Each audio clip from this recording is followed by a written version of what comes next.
ಮಾಡಿ ಇವತ್ತು ನಮ್ಮೊಂದಿಗಿರ್ತಕ್ಕಂಥ ಸನ್ಮಾನ್ಯ ಕೃಷ್ಣ ಬೈರೇಗೌಡ್ರೆ, ವೇದಿಕೆ ಮೇಲೆ ಉಪಸ್ಥಿತರಿರ್ತಕ್ಕಂಥ ಎಲ್ಲ ಹಿರಿಯ ಕಿರಿಯ ಸಂಪುಟದ ಸಚಿವರುಗಳೇ, ಇಡೀ ರಾಜ್ಯದಿಂದ ಬಂದಿರತಕ್ಕಂಥ ಎಲ್ಲ ಶಾಸಕ ಸ್ನೇಹಿತರೆ, ನಿಗಮ ಮಂಡಳಿಯ ಅಧ್ಯಕ್ಷರುಗಳೇ, ಮಾಜಿ ಶಾಸಕರುಗಳೇ, ಈ ಕಾರ್ಯಕ್ರಮಕ್ಕೆ ದೂರದಿಂದ ಆಗಮಿಸಿರ್ತಕ್ಕಂಥ ಎಲ್ಲ ಮುಖಂಡರುಗಳೇ,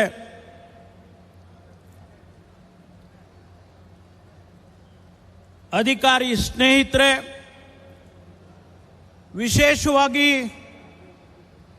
ತುಮಕೂರು ಜಿಲ್ಲೆಯ ಜಿಲ್ಲಾಧಿಕಾರಿಗಳಾದ ಶುಭಾ ಕಲ್ಯಾಣ್ ಅವರೇ, ಶ್ರೀಮತಿ ಅಶ್ವಿಜಾ ಅವರೇ, ಶ್ರೀ ಅಶೋಕ್ ಅವರೇ, ರಾಜ್ಯದಿಂದ ಬಂದಿರತಕ್ಕಂಥ ಎಲ್ಲ ಹಿರಿಯ ಅಧಿಕಾರಿ ಸ್ನೇಹಿತರೆ,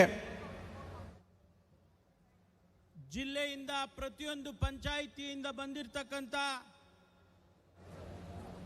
ಎಲ್ಲ ಸಹೋದರ ಸಹೋದರಿಯರೇ, ಮುಖಂಡರುಗಳೇ, ಮಾಧ್ಯಮದ ಸ್ನೇಹಿತರೆ, ಪ್ರಪ್ರಥಮವಾಗಿ ತಮ್ಮೆಲ್ಲರಿಗೂ ಕೂಡ ಈ ಕಾರ್ಯಕ್ರಮಕ್ಕೆ ಆಗಮಿಸಿದ್ದಕ್ಕಾಗಿ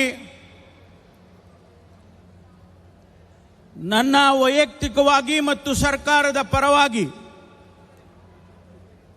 ತಮ್ಮೆಲ್ಲರಿಗೂ ಕೂಡ ಕೃತಜ್ಞತೆಗಳನ್ನು ಸಲ್ಲಿಸೋದಕ್ಕೆ ಬಯಸ್ತೇನೆ.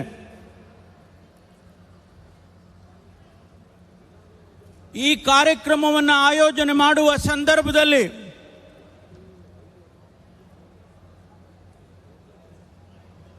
ನನಗೆ ನಮ್ಮ ಮಾಧ್ಯಮ ಸ್ನೇಹಿತರು ಪ್ರಶ್ನೆಗಳನ್ನು ಮಾಡಿದರು. ಯಾವ ಉದ್ದೇಶಕ್ಕಾಗಿ ಈ ಕಾರ್ಯಕ್ರಮವನ್ನು ಮಾಡ್ತಾ ಇದ್ದೀರಿ? ಭಾರತೀಯ ಜನತಾ ಪಾರ್ಟಿಯ ಮುಖಂಡರುಗಳು ಪ್ರಶ್ನೆಯನ್ನು ಕೇಳ್ತಾ ಇದ್ದಾರೆ, ಯಾತಕ್ಕೋಸ್ಕರ ಈ ಕಾರ್ಯಕ್ರಮವನ್ನು ಮಾಡ್ತಾ ಇದ್ದಾರೆ ಕರ್ನಾಟಕ ಸರ್ಕಾರ? ಯಾವ ಪುರುಷಾರ್ಥಕ್ಕೆ ಮಾಡ್ತಾ ಇದ್ದಾರೆ ಅಂತ ಹೇಳಿ ಟೀಕೆಗಳನ್ನು ಮಾಡಿದ್ದಾರೆ ಅಂತ ನನ್ನನ್ನು ಪ್ರಶ್ನೆ ಮಾಡಿದರು. ಈ ಜಿಲ್ಲೆಯ ಭಾರತೀಯ ಜನತಾ ಪಾರ್ಟಿಯ ಮುಖಂಡರುಗಳು ಈ ಕಾರ್ಯಕ್ರಮದ ಬಗ್ಗೆ ಬಹಳ ಲಘುವಾಗಿ ಮಾತನಾಡಿದ್ದಾರೆ. ಬಹಳ ಸೂಕ್ಷ್ಮವಾಗಿ ನಾನು ಗಮನಿಸಿದ್ದೇನೆ. ಶೂನ್ಯ ಸಾಧನೆ ಎನ್ನುವಂತ ಮಾತನ್ನ ಅವರು ಹೇಳಿದ್ದಾರೆ. ಇವತ್ತು ಮಾನ್ಯ ಇಲ್ಲಿ ಉಪಸ್ಥಿತರಿರ್ತಕ್ಕಂಥ ಎಲ್ಲ ಅಣ್ಣ ತಮ್ಮಂದಿರ ಮುಂದೆ, ರಾಜ್ಯದ ಜನತೆಯ ಮುಂದೆ ಅವರಿಗೆ ನಾನು ಉತ್ತರವನ್ನು ಕೊಡೋದಕ್ಕೆ ಬಯಸ್ತೇನೆ. ಕರ್ನಾಟಕ ಸರ್ಕಾರದ ಚುನಾವಣೆ 2023 ಏಪ್ರಿಲ್ನಲ್ಲಿ ನಡೆಯಿತು. ಆ ಸಂದರ್ಭದಲ್ಲಿ ಮಾನ್ಯ ಅಧ್ಯಕ್ಷರಾದಂಥ DK ಶಿವಕುಮಾರ್ ಅವರು, ನಮ್ಮ ನಾಯಕರಾದಂಥ ಸಿದ್ದರಾಮಯ್ಯನವರು, ರಾಜ್ಯದ ಕಾಂಗ್ರೆಸ್ ಪಕ್ಷದ ಅನೇಕ ಮುಖಂಡರುಗಳು ರಾಜ್ಯ ಪ್ರವಾಸ ಮಾಡಿದರು. ಆ ಸಂದರ್ಭದಲ್ಲಿ ನಮ್ಮ ಪಕ್ಷದ ಪ್ರಣಾಳಿಕೆಯನ್ನು ತಯಾರು ಮಾಡೋದಕ್ಕೆ ನನಗೆ ಜವಾಬ್ದಾರಿಯನ್ನು ಕೊಟ್ಟರು ನಮ್ಮ ಪಕ್ಷದ ಅಧ್ಯಕ್ಷರು ಮತ್ತು ನಮ್ಮ ನಾಯಕರು. ಆ ಸಂದರ್ಭದಲ್ಲಿ ಇಡೀ ರಾಜ್ಯದ ಜನತೆಗೆ ಸುಮಾರು 500ಕ್ಕೂ ಹೆಚ್ಚು ಭರವಸೆಗಳನ್ನು ನಾವು ರಾಜ್ಯದ ಜನತೆಗೆ ಕೊಟ್ಟಿದ್ದೇವೆ. ಇಲ್ಲಿ ನನ್ನ ಹತ್ರ ಆ ಪ್ರಣಾಳಿಕೆಯ ಪ್ರತಿ ಇಲ್ಲಿದೆ ನನ್ನ ಹತ್ರ. ಈ ಪ್ರಣಾಳಿಕೆಯನ್ನು ರಾಜ್ಯದ ಜನತೆಗೆ ನಾವು ತೆಗೆದುಕೊಂಡು ಹೋಗಿ ಮನೆ ಮನೆಗೆ ತಲುಪಿಸಿದ್ದೋ. ರಾಜ್ಯದಲ್ಲಿ ಒಂದು ಒಳ್ಳೆಯ ಆಡಳಿತವನ್ನು ಕೊಡ್ತೇವೆ, ಜನಪರವಾದ ಸರ್ಕಾರವನ್ನು ಕೊಡ್ತೇವೆ, ಅಭಿವೃದ್ಧಿಯ ಕೆಲಸಗಳನ್ನು ಮಾಡ್ತೇವೆ, ಸಾಮಾಜಿಕ ನ್ಯಾಯವನ್ನು ಮಾಡ್ತೇವೆ ಅಂತೇಳಿ ನಾವು ವಾಗ್ದಾನ ಮಾಡಿದ್ದು. ಆತ್ಮೀಯ ಬಂಧುಗಳೇ, ಇವತ್ತಿಗೆ ನಾಳೆಗೆ 3 ವರ್ಷ ಆಗುತ್ತೆ ನಮ್ಮ ಸರ್ಕಾರ ಅಧಿಕಾರಕ್ಕೆ ಬಂದು. ಈ ರಾಜ್ಯದ ಜನತೆಗೆ ಈ ಸರ್ಕಾರ ಮಾಡಿರ್ತಕ್ಕಂತಹ ಸಾಧನೆಗಳ ಬಗ್ಗೆ ಗೊತ್ತಾಗಬೇಕು, ತಿಳ್ಕೊಳ್ಳೋದಕ್ಕೆ ಅವರಿಗೆ ಅಧಿಕಾರ ಇದೆ. ಈ ಸರ್ಕಾರ 3 ವರ್ಷದಲ್ಲಿ ಏನು ಮಾಡಿದೆ ಅಂತೇಳಿ ತಿಳ್ಕೊಳ್ಳೋದಕ್ಕೆ ಅವರಿಗೆ ಅಧಿಕಾರ ಇದೆ. ಕೇವಲ ಟೀಕೆ ಟಿಪ್ಪಣಿಗಳನ್ನು ಮಾಡಿದರೆ ಉತ್ತರ ಸಿಗೋದಿಲ್ಲ ನಿಮಗೆ.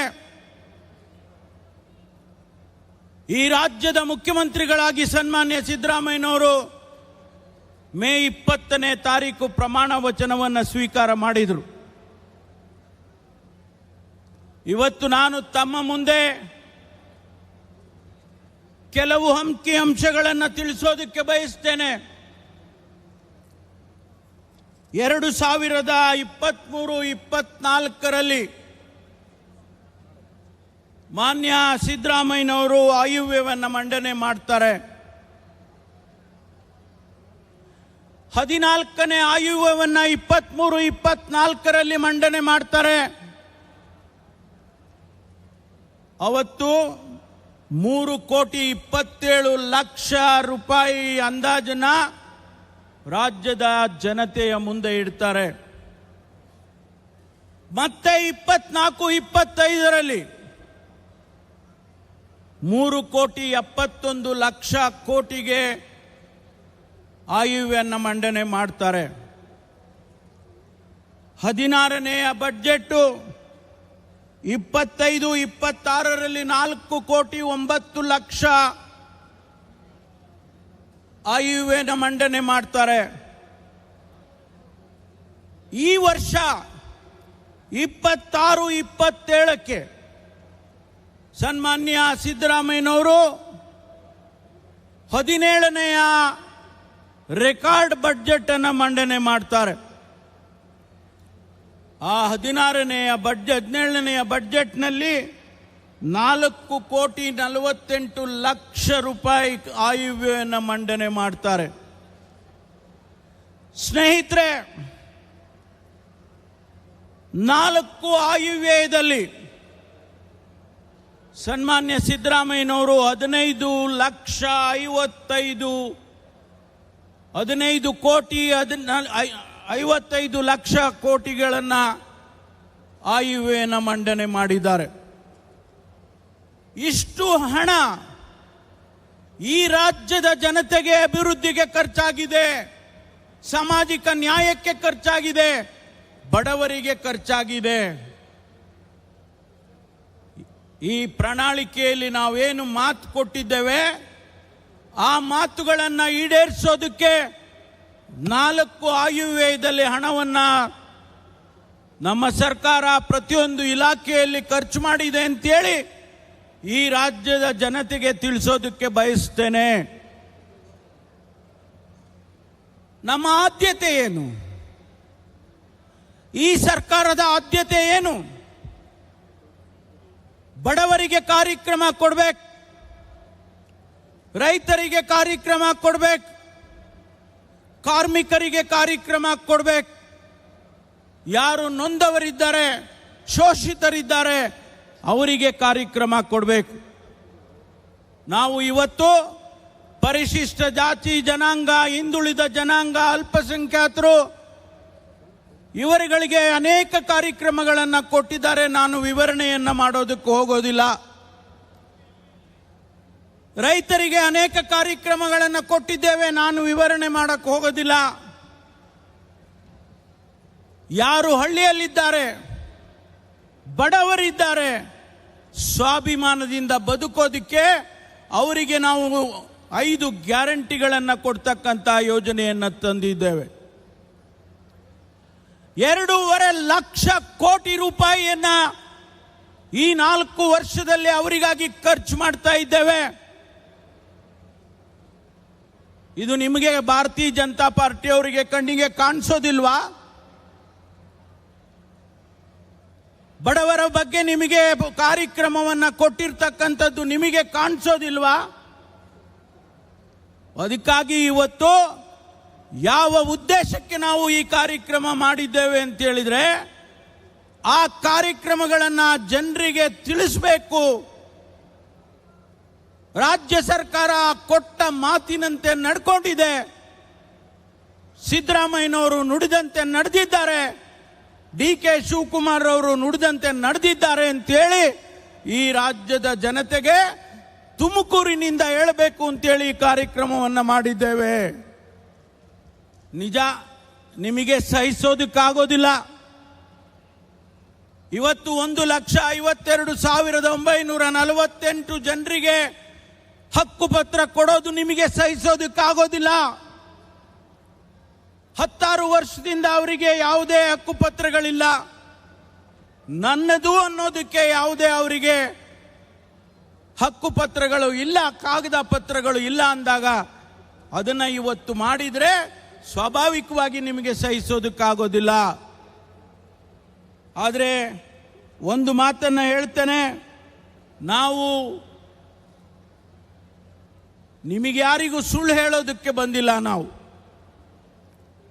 ಮೋಸ ಮಾಡೋದಕ್ಕೆ ಬಂದಿಲ್ಲ. ನಾವು ಈ ದೇಶದ ಆರ್ಥಿಕ ವ್ಯವಸ್ಥೆಯಲ್ಲಿ ಕರ್ನಾಟಕ ರಾಜ್ಯ ಮುಂಚೂಣಿಯಲ್ಲಿದೆ ಅಂತ ಹೇಳೋದಕ್ಕೆ ಬಂದಿದ್ದೇವೆ. ಹೊರದೇಶದಿಂದ ಬಂಡವಾಳ ಹೂಡಿದ್ದಾರೆ. ಕರ್ನಾಟಕದಲ್ಲಿ 2 ಲಕ್ಷಕ್ಕೂ ಹೆಚ್ಚು ಕೋಟಿ ರೂಪಾಯಿ ಬಂಡವಾಳವನ್ನ ಇವತ್ತು ಕರ್ನಾಟಕದಲ್ಲಿ ಹೂಡಿದ್ದಾರೆ. ಫಾರಿನ್ ಡೈರೆಕ್ಟ್ ಇನ್ವೆಸ್ಟ್ಮೆಂಟ್ ಇಡೀ ದೇಶದಲ್ಲಿ 2ನೇ ಸ್ಥಾನದಲ್ಲಿ ನಾವು ಕರ್ನಾಟಕ ಇದ್ದೇವೆ ಅಂತ ಹೇಳೋದಕ್ಕೆ ಬಂದಿದ್ದೇವೆ. MB ಪಾಟೀಲ್ ಸಾಹೇಬ್ರು ಇಲ್ಲೇ ಇದ್ದಾರೆ. ಗ್ಲೋಬಲ್ ಇನ್ವೆಸ್ಟರ್ಸ್ ಮೀಟಿಂಗ್ ಅಂತ ಮಾಡಿದ್ರು. 10,24,000 ಕೋಟಿ ಕರ್ನಾಟಕದಲ್ಲಿ ಬಂಡವಾಳ ಹೂಡ್ತೇವೆ ಅಂತೇಳಿ ಸಹಿ ಹಾಕಿದ್ರು. ಅದು ಸುಳ್ಳ? ನೀವು ಮಾಡಿದ್ರ? ಭಾರತೀಯ ಜನತಾ ಪಾರ್ಟಿ ಆಡಳಿತದಲ್ಲಿ ಅದನ್ನ ಮಾಡಿದ್ರ? ಇವತ್ತು ಕರ್ನಾಟಕಕ್ಕೆ ಪ್ರತಿಯೊಬ್ಬರೂ ಕೂಡ ಹೊರದೇಶದಿಂದ ಇರಬಹುದು, ಹೊರ ರಾಜ್ಯದಿಂದ ಇರಬಹುದು, ಬಂಡವಾಳವನ್ನು ಹೂಡೋದಕ್ಕೆ ಬರ್ತಾ ಇದ್ದಾರೆ ಅಂತ ಹೇಳಿದ್ರೆ ಸರಿಯಾದ ಆಡಳಿತ ಇಲ್ಲದೆ ಇದ್ರೆ ಬರ್ತಾರ? ಸರಿಯಾದ ರಾಜಕೀಯ ಇಚ್ಛಾಶಕ್ತಿ ಇಲ್ಲದೆ ಇದ್ರೆ ಬರ್ತಾರ? ಭಾರತೀಯ ಜನತಾ ಪಾರ್ಟಿಯವರು ಜನ ಸಮುದಾಯಕ್ಕೆ ಇದಕ್ಕೆ ಉತ್ತರ ಕೊಡಬೇಕಾಗ್ತದೆ. ಬರೀ ಟೀಕೆ ಟಿಪ್ಪಣಿಯನ್ನ ಮಾಡಿದ್ರೆ ಸಾಲದು, ಇದಕ್ಕೆ ಉತ್ತರವನ್ನು ನೀವು ಕೊಡಬೇಕು ಜನರಿಗೆ. ಇವತ್ತು ಇನ್ನು 2 ವರ್ಷಗಳಿದ್ದಾವೆ. ಸ್ನೇಹಿತರೆ, ನಾನು ಅನೇಕ ವಿಚಾರಗಳನ್ನು ಮಾತನಾಡಬಹುದು, ಆದರೆ ಸಮಯ ಇಲ್ಲ. ಜನ ಇನ್ನೂ ಕೂಡ ಈಗಾಗಲೇ ಅವರೆಲ್ಲ ಊಟಕ್ಕೆ ಹೊರಟಿದ್ದಾರೆ, ಹೆಚ್ಚಿಗೆ ಸಮಯ ತಗೊಳ್ಳೋದಿಲ್ಲ. ಉಪಮುಖ್ಯಮಂತ್ರಿಗಳು, ಮುಖ್ಯಮಂತ್ರಿಗಳು ಮಾತನಾಡಬೇಕಾಗಿದೆ. ತುಮಕೂರು ಜಿಲ್ಲೆಯಲ್ಲಿ ಇವತ್ತು ಅಭಿವೃದ್ಧಿ ಪರ್ವ ನಡೀತಾ ಇದೆ.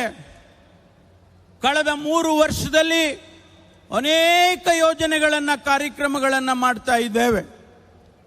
ಇದು ಮಾನ್ಯ ಮುಖ್ಯಮಂತ್ರಿಗಳಿಗೆ ಇದು 4ನೇ ಬಹುದೊಡ್ಡ ಕಾರ್ಯಕ್ರಮ.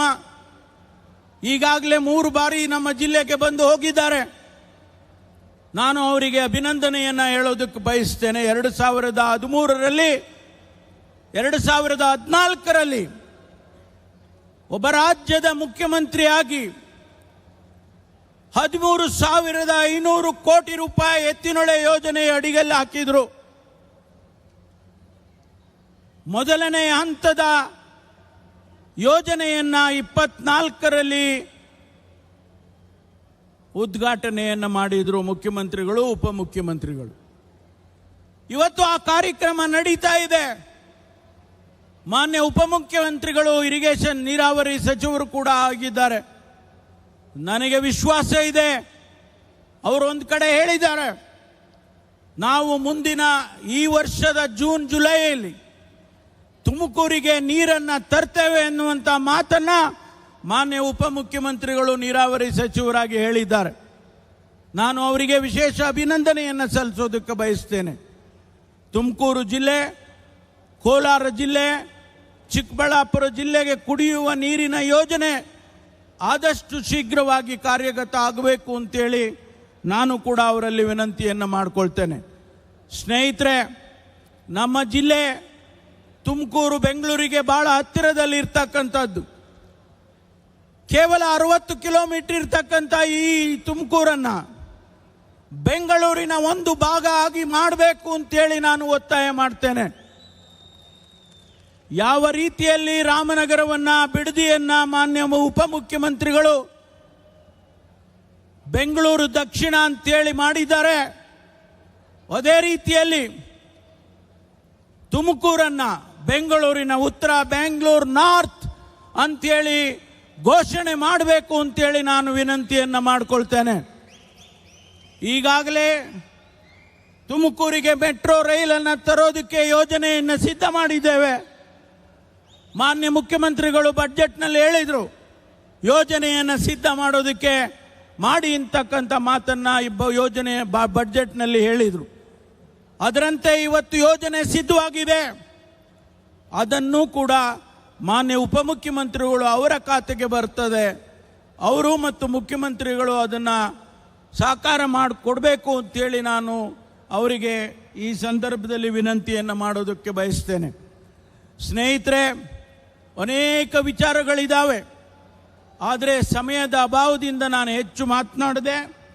ಇವತ್ತು ತಾವೆಲ್ಲರೂ ಕೂಡ ಒಂದು ಐತಿಹಾಸಿಕವಾದಂತಹ ಸಮಾರಂಭ ಇದು. ಗಿನ್ನಿಸ್ ದಾಖಲೆಯನ್ನು ಮಾಡಿರ್ತಕ್ಕಂತಹ ಸಮಾರಂಭ ಇದು.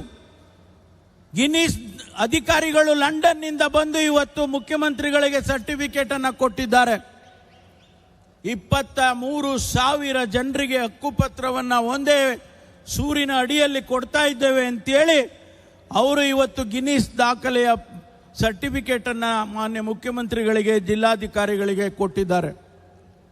ಅಂತಹ ಒಂದು ಐತಿಹಾಸಿಕ ಕಾರ್ಯಕ್ರಮಕ್ಕೆ ತಾವೆಲ್ಲರೂ ಕೂಡ, ನಮ್ಮ ಸಚಿವ ಸಂಪುಟದ ಪ್ರತಿಯೊಬ್ಬ ಸದಸ್ಯರು ಕೂಡ ಬಂದಿದ್ದಾರೆ. ಅವರಿಗೆ ನಾನು ಆಭಾರಿಯಾಗಿದ್ದೇನೆ ಅಂತಕ್ಕಂಥ ಮಾತನ್ನು ಈ ಸಂದರ್ಭದಲ್ಲಿ ಹೇಳಿ, ಮುಂದೆ ತುಮಕೂರು ಬೆಂಗಳೂರಿನ ಒಂದು ಭಾಗ ಆಗುತ್ತೆ. ಅದಕ್ಕಾಗಿ ನನ್ನ ಪ್ರಯತ್ನ, ಸಕಲ ಪ್ರಯತ್ನವನ್ನು ಕೂಡ ನಾನು ಕೂಡ ಮಾಡ್ತಾ ಇದ್ದೇನೆ. ಮಾನ್ಯ ಮುಖ್ಯಮಂತ್ರಿಗಳ, ಉಪಮುಖ್ಯಮಂತ್ರಿಗಳ ಸಹಕಾರದೊಂದಿಗೆ ಅಂತಕ್ಕಂಥ ಮಾತನ್ನು ಹೇಳಿ, ಮತ್ತೊಂದು ಬಾರಿ ನಮ್ಮ ಜಿಲ್ಲೆಯ ಜಿಲ್ಲಾಧಿಕಾರಿಗಳು, ಅಸಿಸ್ಟೆಂಟ್ ಕಮಿಷನರ್ಗಳು, ತಹಶೀಲ್ದಾರ್ಗಳು ಮತ್ತು ಎಲ್ಲ ಇಲಾಖೆಯ ಮುಖ್ಯಸ್ಥರು ಮತ್ತು ರೆವಿನ್ಯೂ ಇಲಾಖೆಯ ಮುಖ್ಯಸ್ಥರುಗಳು, ಕೆಳಗಿನ ಪಂಚಾಯಿತಿ ಹಂತದಿಂದ ಹಿಡಿದು ನಮ್ಮ ಬೆಂಗಳೂರಿನ ACS ವರೆಗೂ ಕೂಡ ಈ ಕಾರ್ಯಕ್ರಮಕ್ಕೆ ಸಹಕಾರವನ್ನು ಕೊಟ್ಟಿದ್ದಾರೆ. ಅದಕ್ಕಾಗಿ ಅವರಿಗೆ ನಾನು ಅಭಿನಂದನೆಯನ್ನು ಹೇಳಿ ತಮ್ಮೆಲ್ಲರಿಗೂ ವಂದಿಸಿ ನನ್ನ ಮಾತು ಮುಗಿಸ್ತೇನೆ. ಜೈ ಹಿಂದ್, ಜೈ ಕರ್ನಾಟಕ.